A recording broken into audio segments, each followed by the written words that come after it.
Stamping dies are the tools that shape and cut sheet metal parts. The design and production of dies is a specialized profession in which prepared drawings are translated into stamping dies by skilled craftsmen known as die makers. These stamping dies are then mounted in presses, where sheet metal is fed to them either individually as cut blanks or continuously from coils. There, the press provides the force to close the dies where they form the sheet metal into finished parts. The term die can be confusing since it represents two different things. As a generic term, it represents the entire press tooling used to cut and form metal. However, the term die can also refer to only the female half of the tool set. The male punch mates with the female die, and working in opposition to each other, they form shapes and punch holes in sheet metal. The term die set refers to the upper and lower die assemblies, which are also called punch and die holders or shoes, as well as other components. Die sets can take many forms, shapes, and sizes. The upper half of the die set is clamped to the press ram, while the lower half is secured to the bolster plate on the press bed. The die halves are opened and closed by movement of the press ram. Guide pins sliding in matched bushings or ball bearing bushings align the upper and lower half of the die set. Basic die operations include cutting, bending, forming, drawing, and squeezing. The two most common types of dies, however, are cutting dies and forming dies. Cutting, which includes shearing, blanking, hole punching, and trimming, is the most common press-working operation using dies. Shearing is a process by which large sheets of material are cut into smaller sections. These pieces are generally used in later operations.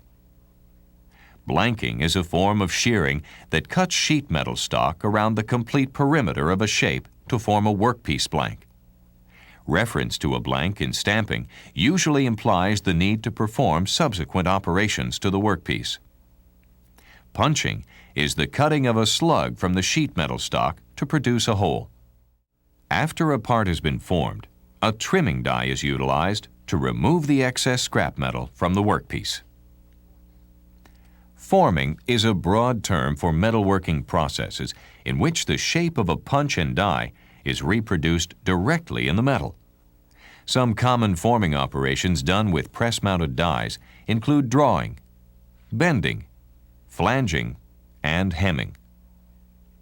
Drawing shapes a flat pre-cut metal blank by forcing it into a die cavity with a punch without excessive wrinkling, thinning, or fracturing of the metal. Various complex forms may be produced by drawing.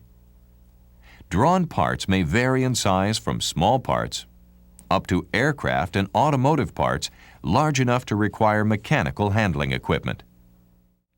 Bending is performed on sheet metal to gain rigidity and to produce a part of desired shape. Bending is usually done to make structural stampings such as brackets, braces, and supports. Flanging is a forming operation similar to bending, except that the flanged edge is shorter and narrower compared to the overall part size. A flange can be bent down along a straight or curved line and is used for appearance, rigidity, edge strengthening, removing a sheared edge, and to provide an accurately positioned fastening surface. In sheet metal forming, hemming is utilized primarily to provide a smooth, rounded finished edge and to attach sheet metal parts together. Multiple operations may be carried out on sheet metal stock either at a single die station or at multiple stations within a single stroke of the press. Dies used in single-station operations can be either compound dies or combination dies. Compound dies are press tools in which only cutting operations are done, usually blanking and hole punching.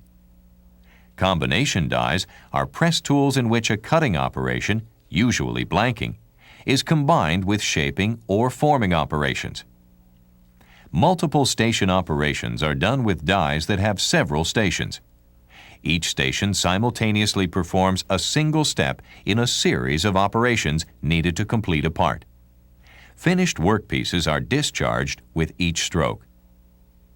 Multiple station operations can be performed using either progressive dies or transfer dies. In progressive die operations, parts are made from continuous coil stock and remain connected to the stock by a carrier strip during each successive operation until the final cutoff and discharge from the die.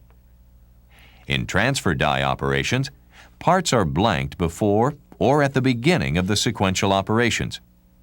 Mechanical transfer devices grip and move the individual workpieces from die station to die station within a single die to complete a progression of operations.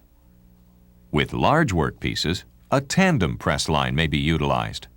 Parts are transferred by gripping devices from press to press, instead of within a single die. Each press within the tandem line holds its own tooling and performs specific operations to form, trim, and pierce the part.